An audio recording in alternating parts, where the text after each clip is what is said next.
video and all other videos on this channel are for entertainment purposes only. The content of this video and all other videos on this channel are the opinions of the creator only and do not constitute legal, trading, investment, or financial advice of any kind. Investing carries a high level of risk and the majority of retail clients lose money. Do not invest any capital unless you understand the risks and you are prepared to lose it all. Alright, hello and welcome to Camel Finance. I'm your boy Camel, and this is the weekend's deep dive. This deep dive is going to have a little bit of a twist to it because I am getting, for a long time I've been saying long, strong and bearish, right? But I am getting increasingly twitchy and nervous here. I know the base case is that markets top on euphoria and we're nowhere near euphoric yet, but the absolute reality is I've seen many tops come in for the stock market that did not have euphoria as a component. So whilst that was the base case, okay, it's certainly not a prerequisite. And the whole idea of calling for a top soon has become something that is almost a cardinal sin to talk about these days. And I completely understand that, since the whole way up of this massive bull market the last couple of years, all we have seen is recession callers, doom posters. And in the face of that, the markets have just continued to rip higher. And whilst I have been long and strong the whole way up, publicly trading in and out of all of these assets, as I said before, I've been long, strong and bearish as we've approached what I believe is the top. I'm not quite ready to declare tops as of yet, but I am going to show you a setup that is playing out, and if that thing is to confirm, I will officially be calling tops. I know it's not going to be a popular idea, I know that for sure, but frankly, if it was popular when I start to call tops, then I'd be concerned I got it wrong. On the weekend, as per these deep dives, what we do is we go back and re-examine the base case hypothesis. There's plenty of new data to look at today, and frankly, all it does is seem to confirm to me that I am correct in this assessment. We've got some cycle lows that are coinciding with the elections this week, and once we have found those cycle lows, I will remain long and strong up until they fail, okay? But if we see cycle failure out of these cycle lows and out of the election week, then I am going to be calling tops. And again, it's not going to be popular. Lots of people are going to laugh at me and say, well, it's too early. We're in the early stages of a melt up and all the rest of it. People have targets of well above 7,000 for the S&P. But the reality is, if my system says the top is in, then it's my job to respect that. Of course, I can be mindful for an invalidation on that trade setup. So if it's not the top after I call the top and I get a new buy setup show up, then of course I can hold my hands up, say I was wrong, get behind some more longs and continue to push the trades. But I'm pretty sure we are getting dangerously close now to seeing these tops come in. So I'm going to show that to you. I'm also going to show you that the deterioration in the economy is worse than ever before. And people are, what I believe, is making the mistake of looking at the stock market go up and saying, well, everything's fine because the stock market keeps going up, right? But the reality is deterioration is present, and the stock market is putting in what I consider to be an unhealthy move to the upside. Now, the more unhealthy to the upside, the more spectacularly it usually violates to the downside. So this is not supposed to be a doomsayer, end of the world, calling for World War III or anything like that, okay? That's not what this is. Once again, I have a base case. I've been presenting the same base case for about 2 years now. Every Saturday we come back, we check in on the base case and we check for invalidations. If none have occurred, then I can continue to have absolute confidence in my assessment that I have got a good read on the market and on the economy, and thus I can continue to remain positive and confident in my posturing and positioning.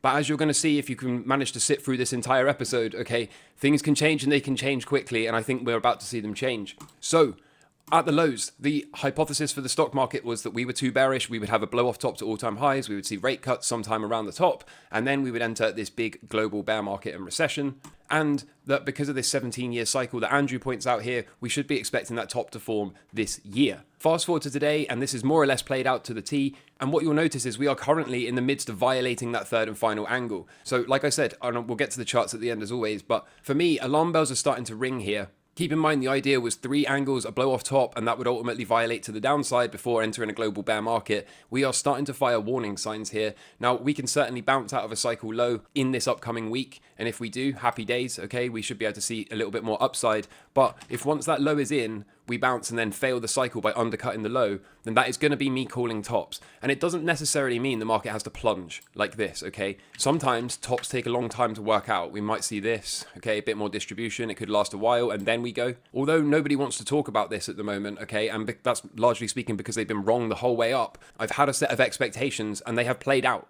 So if we do get the next portion of this system flash to me that it's time to sell and call tops, then I have to respect that system. But so far, whilst all I see is people calling for much higher numbers, for a much longer bull market, for one that runs into next year, for the real estate cycle has still got a year left in it, right? But all those people don't know what they're talking about because those real estate cycles oscillate by over a year. And for some reason, people make the mistake of thinking that they are gospel and never ever oscillate. Again, we continue to see early stages of the melt up, but the total value of the stock market divided by GDP, okay, is at all-time highs and significantly worse than the dot-com and GFC levels. And once again, all we really have to do is have an objective view of the stock market to see that this is a parabolic blow-off top, okay? It doesn't have to necessarily break down here. There could certainly be some higher numbers. I do think if that was the top, okay, we're going to make a cycle low, have a bounce, and then fail the cycle, that would actually be pretty sneaky. I don't really think many people will be prepared for that personally. As ever, one day at a time so far, but the base case for the stocks, to me, is nearly complete on the first half. And if this is a true breakdown, okay, and we lose the second angle, then we are 100% moving into a bear market and global recession. The base case for Bitcoin was that at the lows, again, we would have this big blow off top move. We would have an all-time high before the halving. Bitcoin to date remains the one component that didn't quite play ball for me, okay? We spent way longer in here consolidating than I was expected to, but I believe we're now about to break out to the upside. If I hop into the Bitcoin chart update, okay, you can see here that more or less the thing played out perfectly up to this point. Then we spent way too long here, and it now looks like we are attempting to break out, retest, and resume off of this all-time high level. If something like this is to occur from here, then largely speaking, whilst my initial idea that it would be left translated as a cycle top would be invalidated, we would not see this be left translated, this would be slightly right translated. The implications, however, are still the same. And those implications are, if we do get an earlier than expected top, we will spend significantly more than 12 months in a secular bear market for the first time in Bitcoin's history. As I said earlier, this is the one component of the base case hypothesis that hasn't quite played ball for me, but all it really needs to do is see a push up and then roll over into an extended bear market, and wholly speaking, I would have simply just been out by a few months. As ever, time will tell. I would love nothing more than to see this thing rip all the way up to October of 2025 and then have a 12-month bear market, just like it always does. I would love nothing more than to see that. That would certainly be the easiest possible top for me to call. If we were to get a top in October, I'd have absolute confidence in being able to nail the top, but I just don't think that's going to happen. And that's because, based on everything I'm about to show you, okay, I think we're going to be in a recession by next year. I think early next year. I really don't think we're getting out of this year without seeing the stock market top. So as always, I'm open to being proven wrong, but again, you're going to see what I'm talking about here. This is still my preferred base case, okay, that we've done 1 to 2, 3 into 4, and now we're about to shoot to 5, overthrow the channel, somewhere above 150k for a top, and then have that long and drawn out extended bear market decline for around 2 years. That, of course, would fit with this schematic down the bottom. So the good news is here, we've got clear invalidation, because anything other than pretty much straight up from here, okay, and this is not in play. If we start to bounce around and trade sideways, something like this, then we're clearly not doing that. If we start to grind the lower channel, we're clearly not exploding up in the fifth. And if we do something like this and then roll over, perhaps, then of course, we are clearly not doing this. So we've got clear invalidation for this, anything other than a straight shot, and Camel is completely wrong about Bitcoin. But as ever, we'll stand with it until it's invalidated, and this makes the most sense to me. Another core component of this hypothesis was that anything you do to the MT rate of change shows up in the CPI with a lag. I see a lot of people getting frustrated with this, and a lot of people getting this wrong.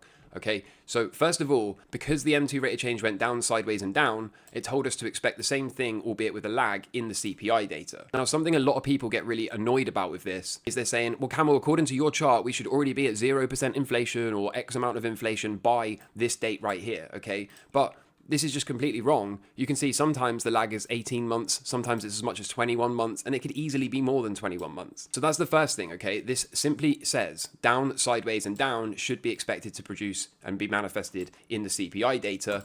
And remember, during this whole wobbly period here, the entire market was very, very sure of itself that inflation was sticky, we were going to see this thing turn back up. And you can see how uneducated a lot of the market is, because I'm still seeing people say things like, well, this is nonsense, inflation's not coming off because my loaf of bread in the supermarket is still more expensive than a few years ago, okay? But this is not the price of bread, okay? Bread is not going to move down, okay, because we're measuring rate of change year over year. So again, you can see a market that just has no idea what it's talking about. And when we flick onto this chart right here, this is inflation. You can see with updated numbers, down, sideways wobble, resuming to the downside. We're a couple of weeks away from getting another CPI print, which I expect to be cold as well. And then largely speaking, we should end up somewhere in this neighborhood. And if we do, and then on top of that, we get the stock market breaking down from its third angles, breaking down from its second angles. Okay, this is going to drive a deflationary bear market. And you're going to start to see all of that narrative of printer is coming and inflation be sticky. Okay, it's ultimately not what is expected. What is expected is a move into negative CPI or actual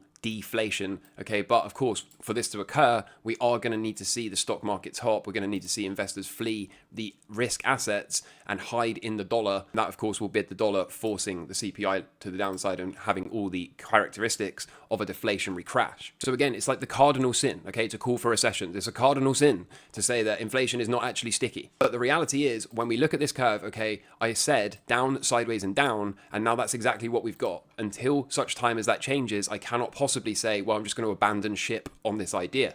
This week, we also had PCE prices coming in at 2.2, significantly below the 2.8 previous. Now, take a look at this at the hard right edge, again, resuming to the downside. While some of the core data was a little bit sticky, okay, overall, where it matters is still trending in the right direction. Not to mention, we also had the GDP numbers come out this week, 2.8%, below that 2.9 expected and below the prior of 3%. However, it's hard for me to say that this is concerning, okay? And this is where investors keep tripping up. They keep looking at the data right in front of their noses. They keep looking at this and going, see, no way close to a recession. But the reality is, US manufacturing, okay, has been in a recession for 24 months, the longest streak since the 1990s.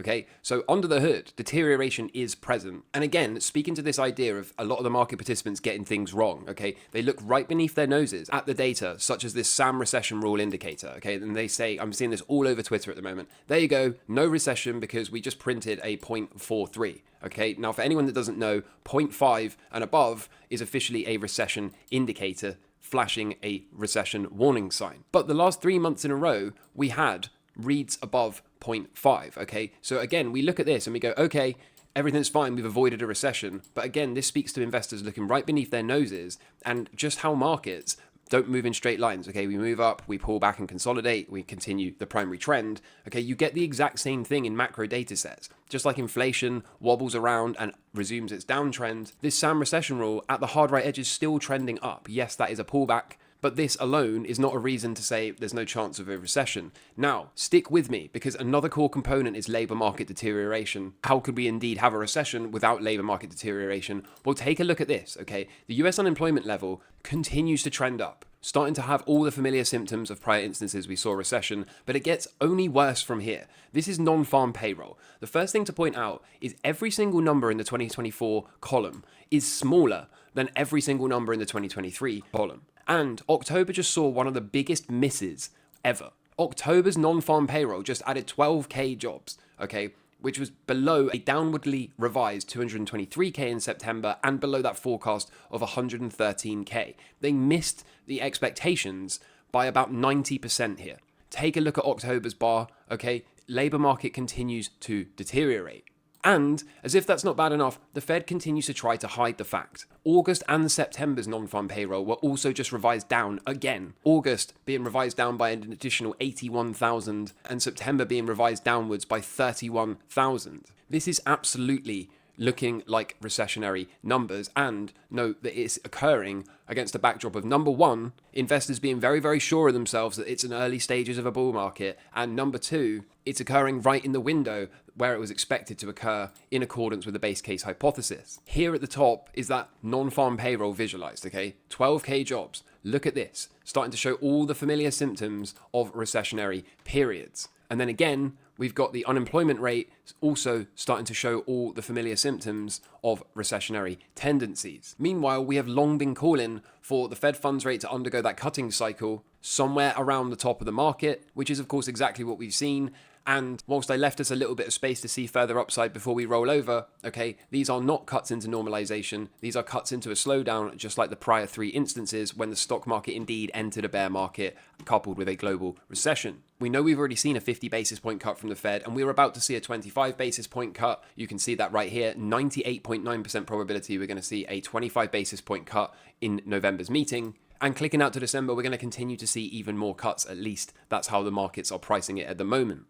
So the Fed is always late to react. The Fed is going to continue to be late to react. And it makes perfect sense because they are behind the curve of inflation. Unemployment continues to get worse and worse. It's so bad, the labour market deterioration, that they're having to quietly revise down the numbers just so that alarm bells don't start ringing. And this whole thing is occurring after the stock market has put in a huge parabolic blow off top. Again, it does not necessarily mean there can't be one final squeeze to the upside, but it does mean we are now in that neighborhood where we can start to see sell setups flash. And if you've made it this far and you're thinking, there's no way this guy's correct, okay, then here's a little experiment you can do. Go through the comment section of this video, read all of the comments. I guarantee you, nobody, hardly anybody is going to be in the comments going, oh yeah, that absolutely makes sense. Okay, I bet you everyone in the comments is flaming this idea, going, no way we're close to a recession, no way we're close to breaking down in the stock market, no way this is so early in the bull market, oh, you know, bull market's going to run well into next year and the year beyond. I guarantee you that's what the comments say. And if they do, once again, notice the sentiment, okay? Alarm bells should be ringing because nobody wants to have this conversation at the moment. Meanwhile, the real economy, okay, personal interest payments continues to spike to all-time highs in red.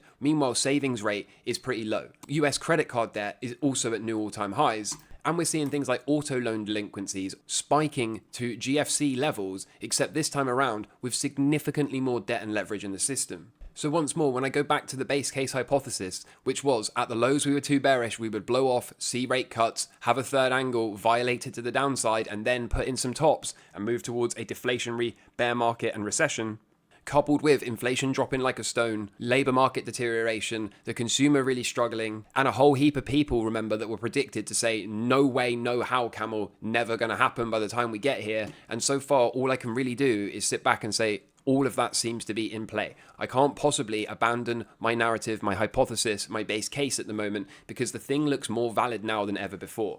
And again, please do not tar me with the recession caller doom poster brush, since I have been publicly long and strong and trading in and out of this thing the whole way. I am still long and strong. But again, I have a system, and my system is firing the warning signs to tell me, okay, once we find this cycle low this week and bounce, any price action below that cycle low is Camel having to come on here and say, I think the top is in. There's nothing I can do. And then only if it shows me a new high can we say, okay, Camel was wrong. It was a false signal. We'll get back long and see how much higher we can push this trade. Okay. But once that failed cycle shows up, if it shows up at this daily cycle, I have to call tops here. And overall, all I will be doing is having a base case and sticking to it. So you can see here, we've been trading in and out of this thing the whole time. We went flat just before the whole yen carry trade unwind occurred. And then we slowly started to build exposure back up. But as it stands right now, okay, we are dangerously close to finding a half cycle low this week. Once we've found it and started to bounce out of here, okay, any trade below that, and we have not only got third and final angle violations, which are the early warning signs, but we've also got failed cycles,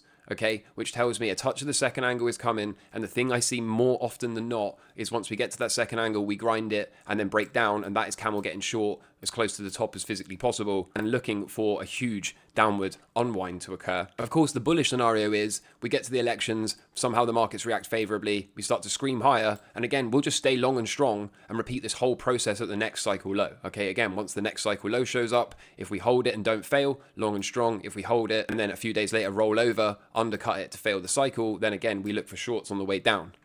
But overall, you can see, right, one angle, two angles, now in that third, now firing warning signs. All it's going to take is some failed cycles, and I have to call the top here. And I know, again, no one's going to want to hear this. No one's going to believe I'm correct. But again, just read the comments and you'll see. The same is true of the NASDAQ. We should be finding some bounces out of the election week this week, but start to trade below those lows, and I have to call tops here. And it's the exact same deal for the Dow Jones, right? It's the exact same deal for the Dow Jones. Attempting to recover this, attempting to find this half cycle low and get a push. And again, if we do, we will stay long and strong.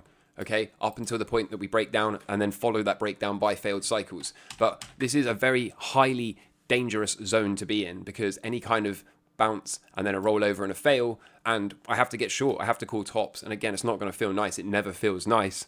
But what would feel worse is having called this entire thing, traded in and out of it publicly the whole way, frankly done better than almost everybody, only to get here and go, oh no, it's probably early stages in the melt up. It's probably early stages. Let's keep longing this thing on every bounce on the way down, right? I can't do that. I have to stick to the system. I have to have a plan and trade the plan.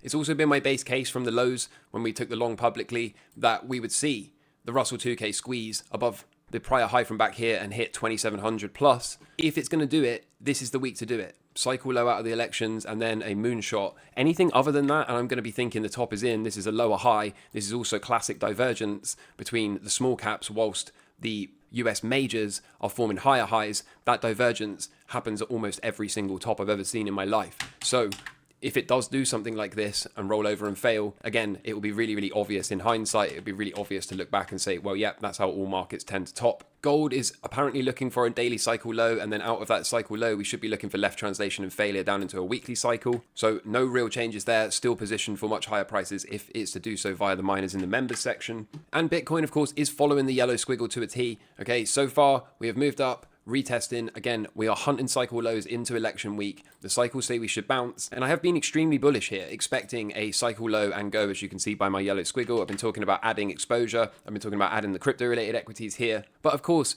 if the stock market can't bounce with it, okay, if we do actually see failed cycles, then I would expect Bitcoin's cycle to fail here as well, okay, something like this. And then who knows, right? Then this thing's going to start to have all the familiar symptoms of distribution with a final up thrust before move down, last point of support, and down we go. So it's not been my base case at all, okay? But you can see how dangerous of a situation we're in at the moment. Because if we can find cycle lows and bounce, then happy days, long and strong, and rip-roaring bull market continues. But all it will take is cycle lows, short-term bounces, failed cycles, and the charts are all incredibly damaged, right? So it really is on a knife edge at the moment. It's not the first time since the 2022 lows we've been on a knife edge. We've seen a few videos from me where I was saying, okay, like the chart is damaged, it really has to rally now. The one that comes to the mind the most was in this neighborhood here. We had a failed cycle into an inversion. I made a video here and I said, if the thing doesn't rip from here, if it doesn't break out and move higher from here, then it's the end of it. Okay, the whole idea is wrong. This was a retrace before move to new lows. And we did actually managed to bounce out of there. So it's not the first time we've been on a knife edge. We were definitely on a knife edge here. And we also managed to catch this move and break out publicly in real time, called out ahead of time as always.